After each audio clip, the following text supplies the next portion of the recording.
I'm giving out one bet for every single fight at UFC Vegas 106. If you're new here, this is the one bet show where we're not predicting winners. We're not breaking down the fights like everybody else on YouTube. We're going through these matchups and we're finding one bet that we like and one bet we're going to play for every single fight on this card. Now, last week, you can see all these winners up on the screen. This has been every single week. We're absolutely crushing it. We're on a hot streak on this show right now. Things could go south. You never know. But I want to start out by saying my two worst bets I gave out on the show last week, which was the first two fights on the card. Brad Katona, plus 3.5 spread. The dude goes out there and gets absolutely disposed of and flatline knocked out in the first round. Jung Young Lee up next, minus 120. The dude was bigger, more physical, more power, and he lays an absolute egg and cannot defend takedowns against Daniel Willie Cat Santos. So those are my two worst. But then we went on a run. I thought it was going to be a train wreck. Bounced back, hit Barrio, Bukauskas, a little bit sweaty with that one. Jasmine Jazadovicius at plus 170 to end by finish. Malat Radke ends by finish. BSD by finish. Natalia Silva by decision, sweat-free. Ayman Zahabi not so sweat-free. And Bilal JDM over 4.5 rounds at minus 175. 8 wins, 4 losses. Absolutely love this show. I appreciate all of you guys because you're making every single week I put out a video, the views are getting more and more. Every video I put out from here is my best video yet. And it's all because of you guys. It seems like you like the show. I love doing the show. No slowing down whatsoever. Now, before we get into the breakdowns, if you want to get all of my premium bets, you can go to winnable.com/HOF picks. And this week you use code BURNS and you're going to get them absolutely free with the free trial. This is my, 6, 7, 8 favorite bets on the entire card. Not so much from this show. This is done with more research. These are, I give out some long shots. We hit a plus 3,000 2 weeks ago, stuff like that. But mainly these premium bets are how I make my money. It's what I'm tracking. I'm up 13.72 units on the year. So if you want to get on those for free, go to winnable.com/HOF picks and use code BURNS. Shout out to the sponsor of my show, BetUS. The link is going to be in my bio if you need a sportsbook available in 49 of the 50 states. And if you use the code in my bio, you're going to get your first deposit matched up to 150% and your next two at 125%. Shout out BetUS. Without any further ado, let's get into these fights. These are going to be some tricky lines to play this week. They're not as good as UFC 315, but we're going to stand behind them anyway. Let's get into it. First fight on the card, Tisha Pennington versus Luana Pinheiro. I'm not going to have a whole lot to say about this. I mean, Luana's been known to be a gasser. I mean, even when she fought Randa Marco, she fought hard for, 4 minutes in that fight, took an illegal up kick, and then looked for the way out. I mean, you could tell she was gassing. She was getting really, really tired in there and got the easy DQ win. And then, she's getting submitted by Angela Hill, who has 500 UFC fights and has never landed a submission. That girl's subbing her. Who else knocked her out? Amanda Hebos in round 3 with a spinning wheel kick. And then she gets just demolished by Jillian Robertson for 15 minutes. So, yeah, this is I really wanted to eye that fight ends inside the distance because it's like plus 300 and maybe Luana would gas and Tisha could just pour on the volume and finish her. But Tisha's just lacking power, man. And a lot of times, she gets a little tired. She just puts you up against the cage and fights you there. I think it could be really boring. And, for Luana, she is dangerous in round 1. She does come out swinging. I just think Tisha's too tough to get finished by a girl of her caliber. So this is going to be a quick and easy one. This is going to be Tisha Pennington parlay piece. I hate to give this out. I hate giving out parlay pieces, but look at this damn fight, man. There's nothing else really. There's no meat on the bone to play this anywhere. So that's what it's going to be. Like it or not, it's going to be Tisha as a parlay piece here. That's what we're getting. All right, next fight up, Carlos Hernandez taking on Hyung Sung Park. Man, I wanted to pull the trigger on Carlos Hernandez right now, but I think these odds are going to grow a little bit. I mean, Hyung Sung Park was minus 150 the other day. Now he's minus 175. I think Hernandez, if you're playing the dog side, is going to grow a little bit more. I do think that Park is going to be way faster and more powerful with the striking. I think he'll probably throw a little bit more volume. Hernandez has been kind of sit back and counterpunch you and just does not have much power. I really don't think he has a finish in his entire career by knockout or TKO. Or Hernandez is good. He's a good scrambler on the ground. He has some decent submissions. He's just not a real physical, strong guy. It's hard for him to pull off subs even at the UFC level. Whereas Hyung Sung Park, I think he is very physical, and I think he is going to have the better striking here, the more powerful striking. And if there's somebody looking for subs in wrestling here, I think Young Sung Park can be more physical in that department and score some points and look for submissions there too. The one thing that scares me a bit is that Hyung Sung Park is a road to the UFC guy, and those guys have just not panned out whatsoever. Look at Rinya Nakamura, Ray Saruya, good grappler, got pieced the F up by Joshua Van. Who was the other week? Or Jung Young Lee. Look at him last week. Absolutely laid an egg. Young Sung Park seems a little different. He seems like he's got a little more swagger and confidence than those other guys. So I'm going to take this now at minus 175 before this line really grows. Carlos Hernandez, he's a decent dog, but I look at the Ray Saruya fight. He was a decent dog there and just couldn't quite get it done. Gets knocked out by Tatsuro Taira. Hyung Sung Park, I think, can find the chin. And if Carlos Hernandez can't keep up on the feet, I think Park is going to be a hard guy to take down and control. And I think Park could go to the wrestling if he feels not comfortable on the feet as well. So, yeah, I'm going Hyung Sung Park to kind of get revenge for all these road to the UFC guys and pull out a win for once. I mean, they're due. How long can this go on? Minus 175, Hyung Sung Park is going to be the pick for this fight. Not really starting the card off too hot with a bunch of fun ones, but this one could be. All right, Denise Gomes taking on Elise Reed, and I actually really like a play in this fight. Look, Denise Gomes has bombs in her hands. She landed two of the most vicious knockouts in women's MMA in 2023 in the UFC against Yasmin Jauregui. Beautiful KO, and then against Bruno Brazil.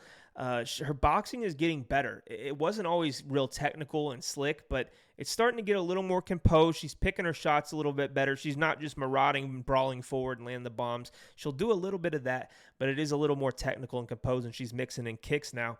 The other thing I've noticed she's going to lately is the wrestling. And in her last two fights against Karolina Kovacevic, as that fight ran out at the last 10 seconds of the fight, she locked in a guillotine. And if there was 10, 15 more seconds, I think she finishes it. It was tight. Karolina did not look comfortable in there. And then the bell rang, the fight's over, and she wins. But the fight before that was against Adwara Mora, who's known for her grappling and wrestling and being a big physical fighter. She went for a takedown on Denise, and Denise locked in a guillotine that had Mora panicking. And actually, I think that changed the course of the fight because I think Mora kind of gassed herself out from panicking and trying to get out of the guillotine, and Denise Gomes was able to kind of slow her down that way. But that thing was locked in tight. It's just Denise Gomes is shorter than her. Adwara Mora is massive for the division, was able to kind of stand up and eventually slip her head out, but she was looking to tap a few times in that spot. So Denise Gomes showing me she's getting up on her grappling too. And she's getting in the work. She's looking for submissions when the opportunity arises.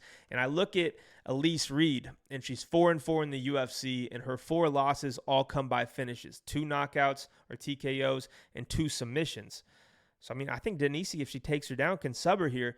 But then I look at Elise Reed just getting pieced up by Lupi Godinez, who's a great boxer, but not the most powerful. I mean, she was dropping her, wobbling her. If that's Denise Gomes landing, I think Gomes is putting her out. I really do. And it's going to lead me to take this fight to end inside the distance at plus 130. I like that a lot. I don't think Elise Reed's going to be able to take the power. And then if, Denise Gomes feels like she has to wrestle, I think she will be able to get takedowns. And not only that, but I think she'll look for the submissions. And Elise Reed has been shown to tap multiple times at the UFC level. So, yeah, give me Denise Gomes inside the distance, plus 130.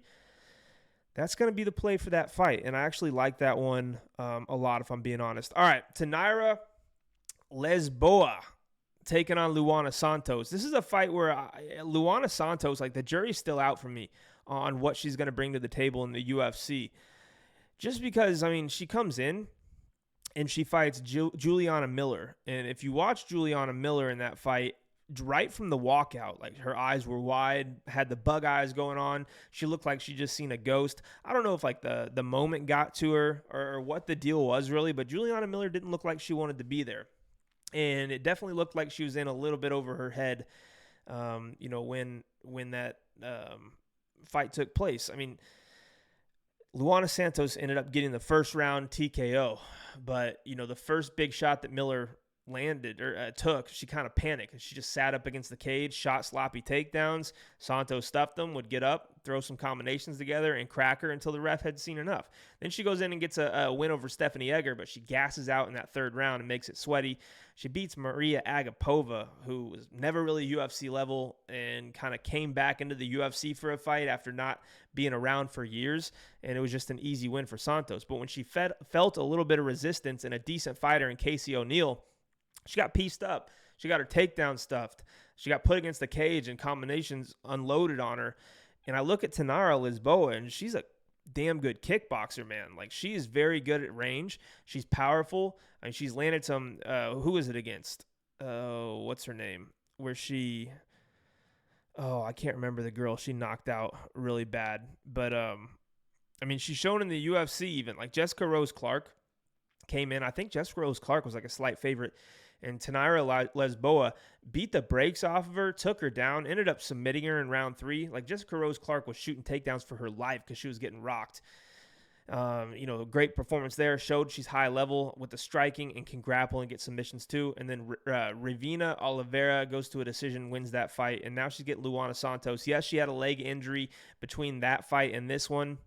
But, I don't think she'd be coming back. She's taking the proper time off, I guess, is what I'm saying. She has always had the kickboxing skills. It's in her background. I think she's just going to be a better striker than Santos. She's got more years of experience and training than Santos. Santos is still very, very young.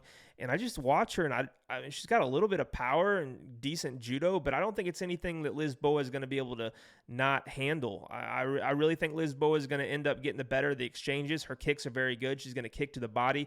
I think it's going to slow Santos down to the point where Lisboa just kind of takes over with the volume and on the feet. Does she find a knockout? Don't really know. Don't really think so.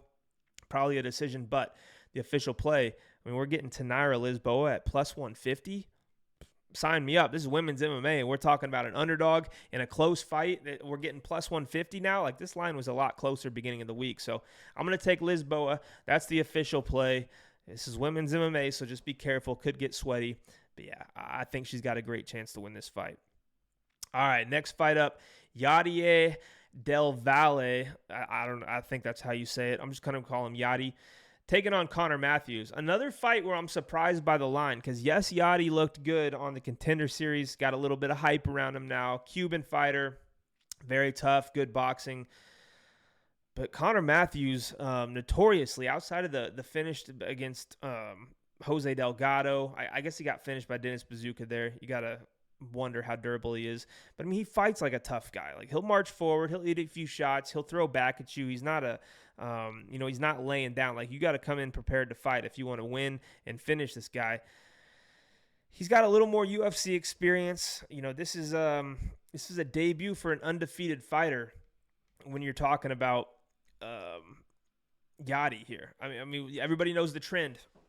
22 fighters this year have come into the UFC with undefeated records and lost that O. This could be another case of that. I mean, Connor Matthews, just not really the highest level fighter by any means. So, that kind of throws things off there. I don't really like either side. I mean, I hate this line, that's for sure. You get Yadi minus 450, UFC debut. I mean, against the guy on the Contender Series, yes, he looked good. He's only got 7 or 8 fights. Connor Matthews plus 340. That's probably the value side. It's probably dogger pass. It's so low level at this point. I'm not really into it whatsoever. So let's see if we can get some props going on this fight. Which even then, it's like, it's so unpredictable at times. Okay, fight to go the distance at no is plus 100. So fight to end by finish, plus 100. I think that's the route you go. Connor Matthews been finished 2 times in a row now. Dennis Bazooka, one of them. Round 1 by Jose Delgado, who's got some power.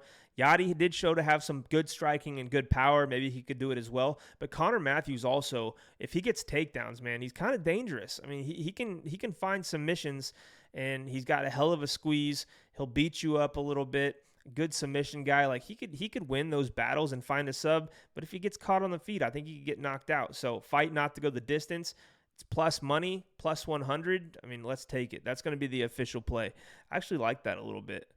I think both guys come out with something to prove. They're going to be throwing bombs. They're going to be looking to end each other.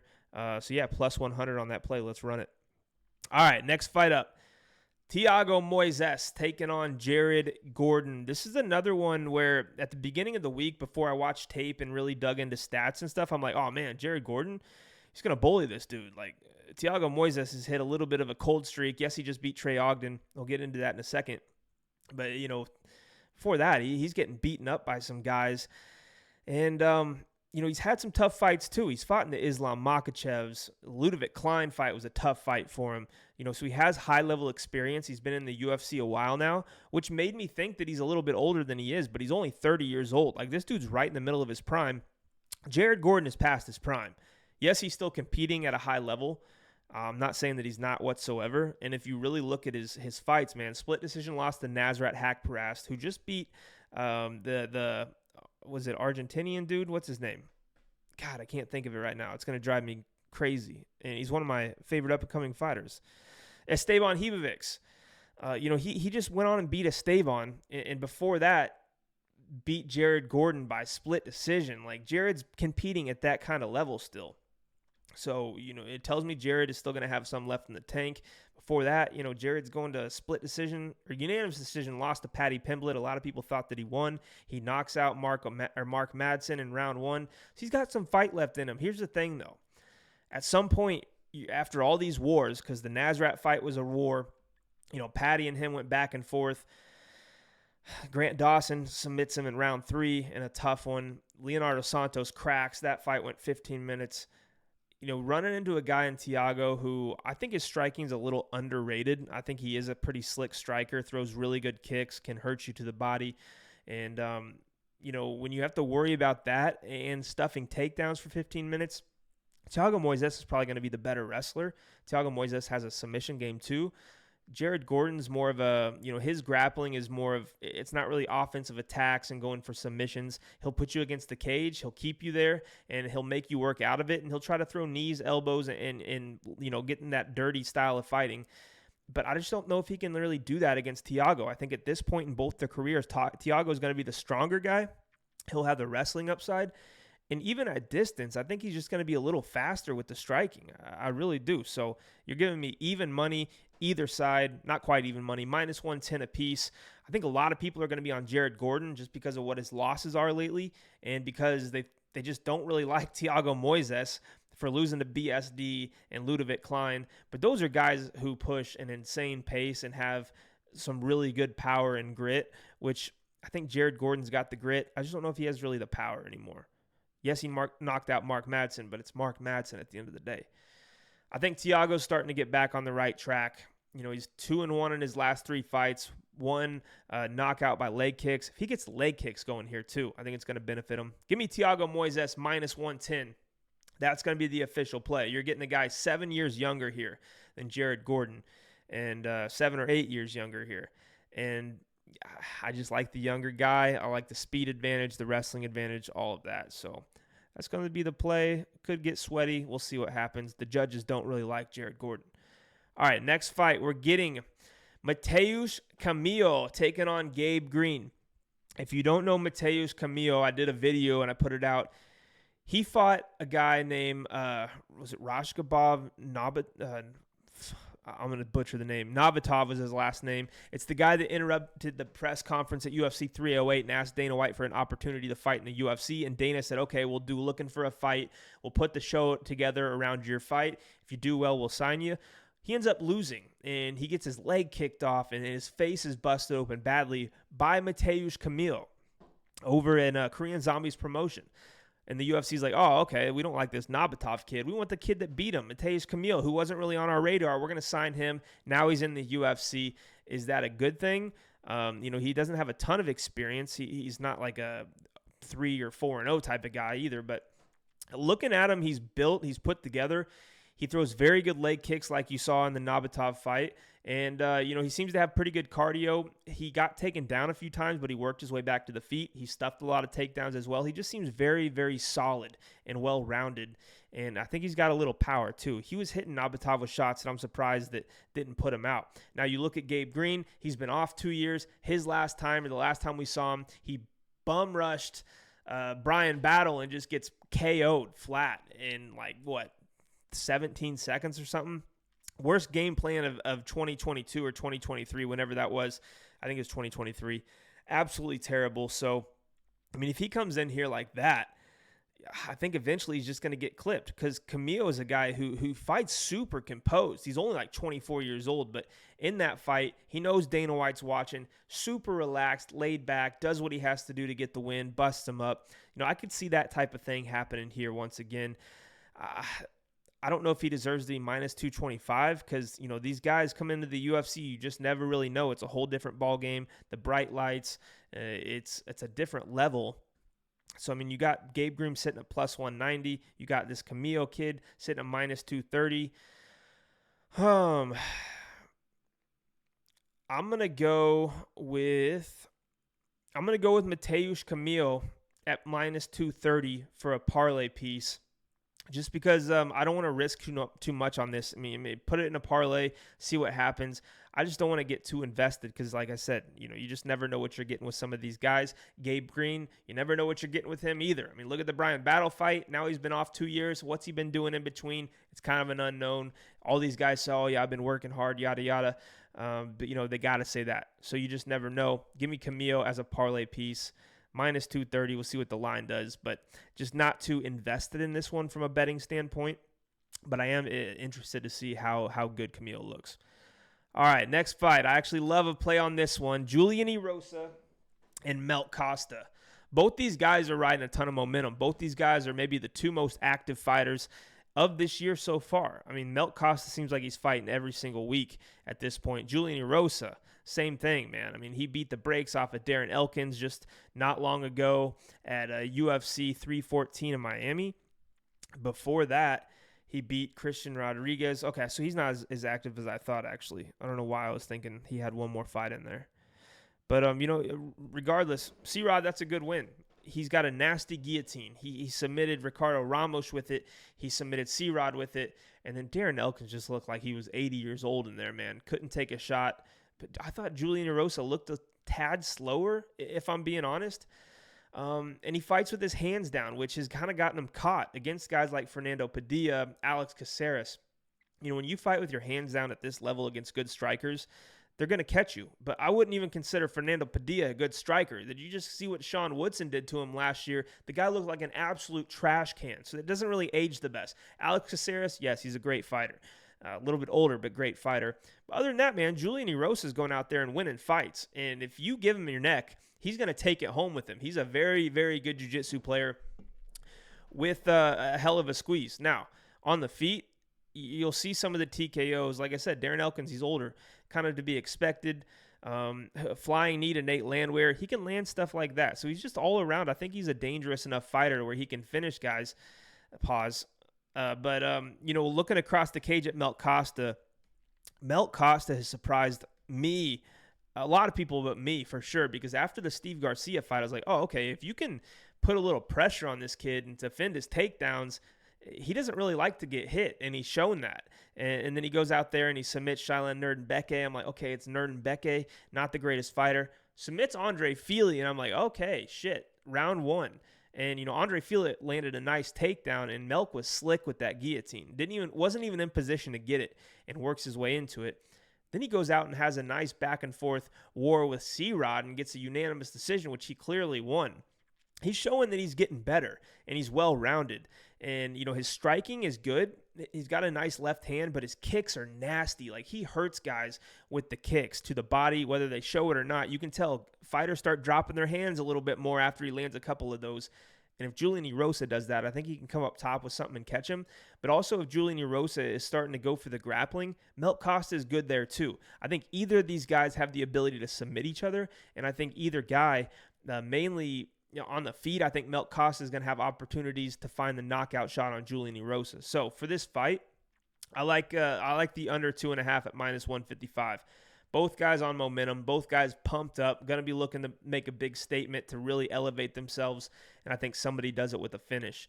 So yeah, under 2.5, minus 155.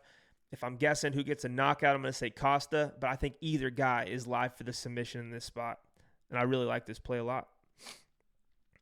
All right, next fight up, We are getting Nursultan Ruziboev taking on Dustin Stoltzfus. Man, I think Dustin Stoltzfus deserves more credit than a lot of people get him. I really do.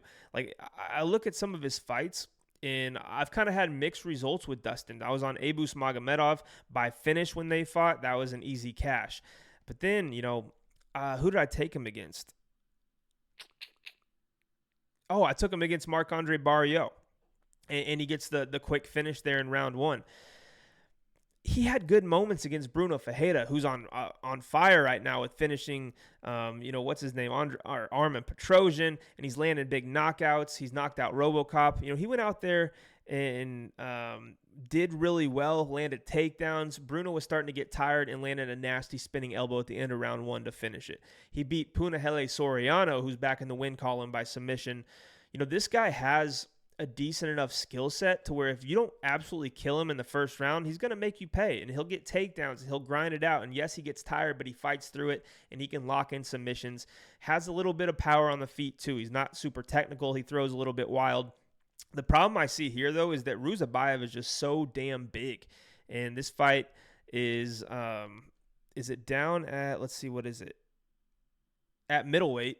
I don't think Ruziboev's ever lost at middleweight. I think he's losing fights when he's trying to cut weight to 170 and fighting the Joaquin Buckleys of the world and that kind of thing. So, 85, 6'4", big dude for this, or 6'5", excuse me, long reach, 76 inches.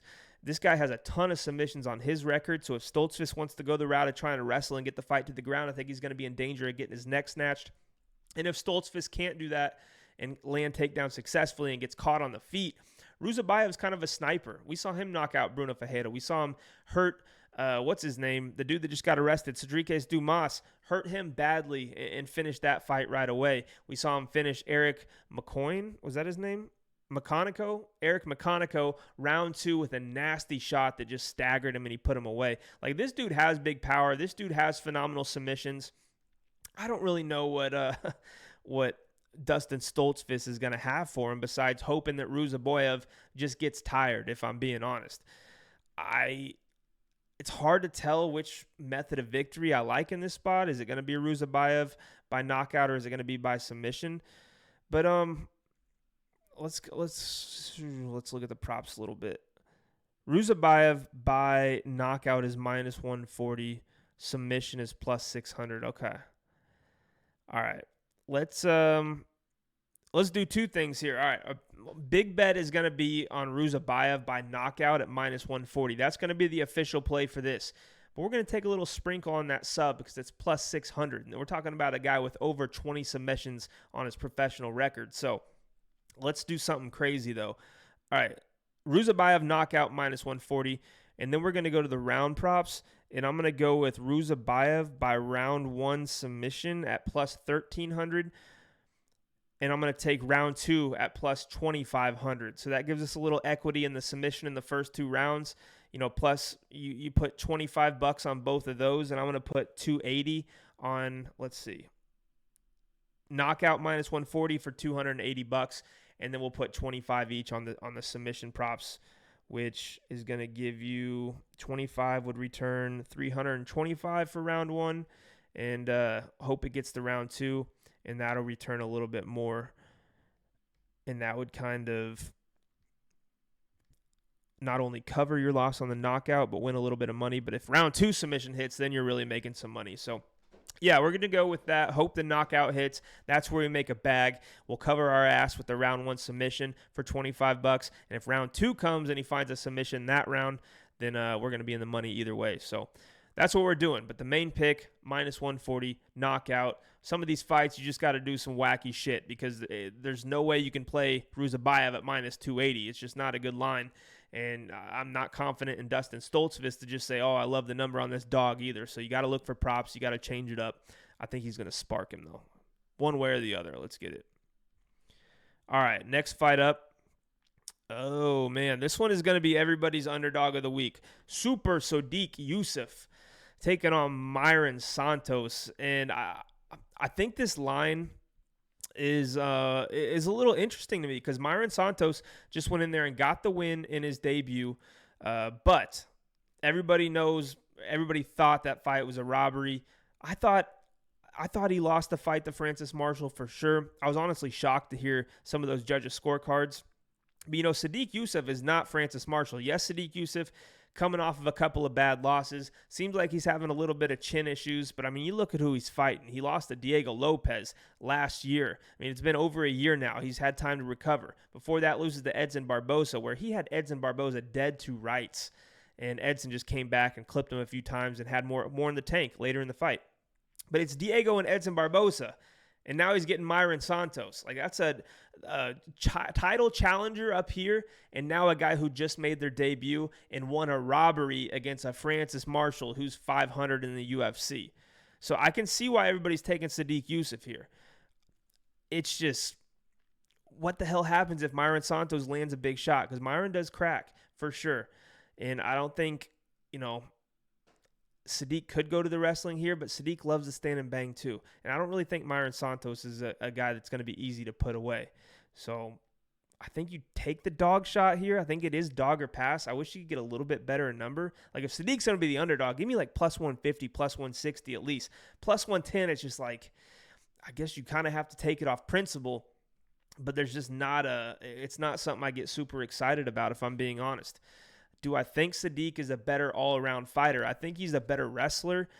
I think he's going to be stronger. He's more physical, more time in the game, more time in the UFC, more high-level experience. It's just Santos is a slick striker. Sadiq could definitely get caught here. But Sadiq can crack too. So I'm going to go Sadiq Yusuff. I'm going to go the public underdog route. The public wins sometimes too, guys. But I don't like it, really. It's not going to be on my premium bets, I don't think. But yeah, Sadiq Yusuff plus 110 by experience. Sadiq by physicality, using the wrestling if he has to. I think it's a fight he can make a little dirty. He just cannot get knocked out, and I think we can cash this. So give me Sadiq at plus 110. Okay, co-main event. I don't know how this is the co-main event to start this off. Rodolfo Bellato taking on Paul Craig is just wild to me that Rodolfo Bellato is getting a co-main. I know it's an Apex card, but off of a draw with Jimmy Crute. Just absolutely insane stuff. But minus 550 against Paul Craig. This is interesting to me. This is a guy, like I said, he just went to split decision with Jimmy Crute. This is a guy who got dropped badly by Ior Potieria. It's a guy who's very, very tough, though, and I think that's where a lot of this line is coming from. Paul Craig's not going to knock him out and put him in trouble in the striking like some other guys have been able to do. Where he's going to get in trouble is if he, for some reason, goes to the wrestling and sticks his hand in the cookie jar and gets his neck taken or his arm taken or put in a triangle. That's where Bellato's going to lose the fight if he loses. If it stays on the feet, this guy's just a marauder. This dude hits hard, can take a shot, and just marches forward. I think Paul Craig's going to pull guard. I really do. Because if he stays on the feet with him, he's just going to get cracked, man. Bellato's going to eat those body kicks all day long and the jabs and everything. He's not going to be in there in danger on the feet from Paul Craig. Like I said earlier, where he's in danger is if he follows him down to the ground. I think Bellato, honestly, is going to finish him. Minus 550 is a sketchy line for a guy who has put himself in trouble in fights before. I don't know if his fight IQ is lacking. I don't know what it is. He does get a little bit tired as well, but so does Paul Craig, man. The guy just lost to Bo Nickel in a striking match for 15 minutes. Before that, he's fighting Caio Bajajos. he's fighting that kind of caliber fighters too. Got knocked out by him. I just see Rodolfo Bellato being able to land not just volume, but everything he throws, man, is kind of ill intent. He'll put together combinations and then just all of a sudden your head's getting popped back and he's landing big shots and he's overwhelming you. And if you get tired, he might be tired too, but he's going to give it a little more gas than you, especially if you don't have much striking on the feet like Paul Craig. So Rodolfo Bellato is minus 160 by KO. Again, this is... I hate the line, man. Minus 160 for a knockout prop is just not good. So let's see what the under 1.5 is minus 135.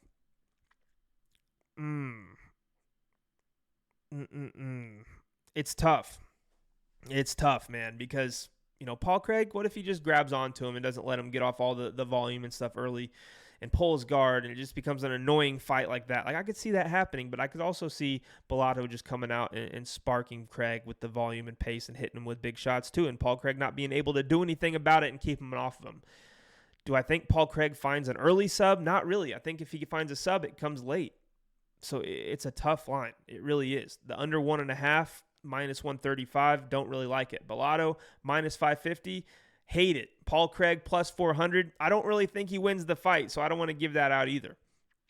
But if I'm going to take Bellato KO at minus 160, I might as well get a better number on the under 1.5 at minus 135. I don't like this play. I don't like this card in general, if I'm being honest. But, yeah, man, we'll go with under 1.5 at minus 135. I just think Bellato hits hard enough that he can catch Craig.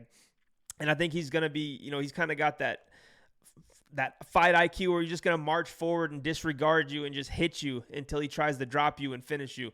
And, if he does that, maybe he gets himself caught in some kind of submission by Paul Craig. Like, I don't think this is going to be a Caio Bahayo type of fight where Caio's taking his time and he's composed and coming in and out and making sure he doesn't get tied up and just landing shots until he finds a knockout. I think this is Bellato just bull rushing him, putting him up against the cage, backing him up with strikes, and just teeing off until he tries to find the finish. For that reason, I'm going to go with the under 1.5. I don't like it whatsoever, but that's going to be the play. This is tough, man. This really is. This card has some fights where you're just like, what the hell what the hell are you even supposed to do with some of these fights? All right. Next fight, Gilbert Burns main event versus Michael Morales. This is another line that's absolutely insane. Minus 820 for Morales, plus 535 for Gilbert Burns. I get it, man. I get why Morales is the favorite. I get why he should be a decent-sized favorite. You're talking about a Gilbert who's older, not really winning fights at the moment, and you're talking about an undefeated fighter in Michael Morales. But don't forget that 22 fighters have lost their O this year in the UFC, and Gilbert has been fighting high levels of competition. That was kind of my argument to people that think Michael Morales is going to just walk through him. I mean, Gilbert, look at his last 3 losses. He's coming off of a loss to Sean Brady, number 1 in the world at welterweight right now. Before that, he loses to Jack Della Maddalena by round 3 knockout. He was winning the first 2 rounds and was on his way to winning a decision against the guy who's holding the title right now. If he doesn't get knocked out there and he just survives, he wins that fight. And JDM's whole career trajectory is completely different right now. He's not at the championship level yet. Before that, he loses to Bilal Muhammad after hurting his shoulder in round 1. Bilal was the champion. JDM just took the belt off of. So this is the caliber of fighters he's fighting. And now he's going down to fight a Michael Morales, who is extremely talented. But Michael Morales' best win is what? Neil Magny by knockout, where Neil is getting knocked out by a lot of people right now. Like, that's a good win for sure. Before that, Jake Matthews by decision. Max Griffin, older. Adam Fugit, is he even in the UFC anymore? I can't remember if I know he won his last fight by a really close, a lot of people called robbery. Maybe the UFC didn't re-sign him. But, he got the round 3 finish there. He was getting clipped a little early by Fugit. He got taken down by Fugit in that spot. Trevin Giles he beats. Trevin Giles is older. Nikolai Veretinnikov, the guy who just got beat up by Paige Van Zant's husband. So, that's the level of fighters he's fighting compared to Gilbert's championship level fights that he's having. It makes me wonder if Gilbert can find a little success here. He's just going to have to mind his P's and Q's because Morales does hit hard. His striking is good. And, he's shown to be able to get finishes late. He can do it early. He's a very well put together fighter. So when you talk about these fighters losing their undefeated record, a lot of time it's a little bit a lower level guys who don't have that high level experience yet. Michael Morales seems to be the goods. And if he can get past Gilbert Burns, all the props to him. It says he's minus 820, but I think the line is so disrespectful to what Burns has done lately and who he's fought lately. So, yeah, I don't really like it. I do think that Gilbert is powerful enough to hurt Morales in spots, and I think Gilbert is always slick with the jiu-jitsu and slick enough to where, if it hits the mat and he's on top, he could look for submissions, that type of thing too, especially if Morales lets the bright lights in the main event spot try to get to him a little bit. But I also believe that Michael Morales can knock out Gilbert Burns because he does have big power, throws those big elbows like he hit Magny with. And we saw him we've seen him land some devastating blows before. And Gilbert is getting older and he's taking a lot of damage. So I'm going to take this fight to end under 3.5 rounds at minus 120. That's going to be the official play. Minus 820 on Morales. You can't really do anything with that. If you're taking dog or pass, plus 535 is probably decent value on a guy in Gilbert Burns who's been fighting at that level. But I do like this fight to end under 3.5 rounds. I think somebody either gets tired and finish, or somebody makes a mistake, slips up, gets submitted, or gets knocked out. So that's going to be it. Those are all the plays for UFC Vegas 106. This card is sketchy. I'm doing my best here to find good spots on this card. And, I didn't really feel great about last week's card either, and we hit 8 out of 12 bets. So, I think we're on the right track here. I'm seeing the board really well on this show. I say I didn't like a lot of stuff on this card, but there is also a couple plays that I absolutely loved as well. So we're going to get it done.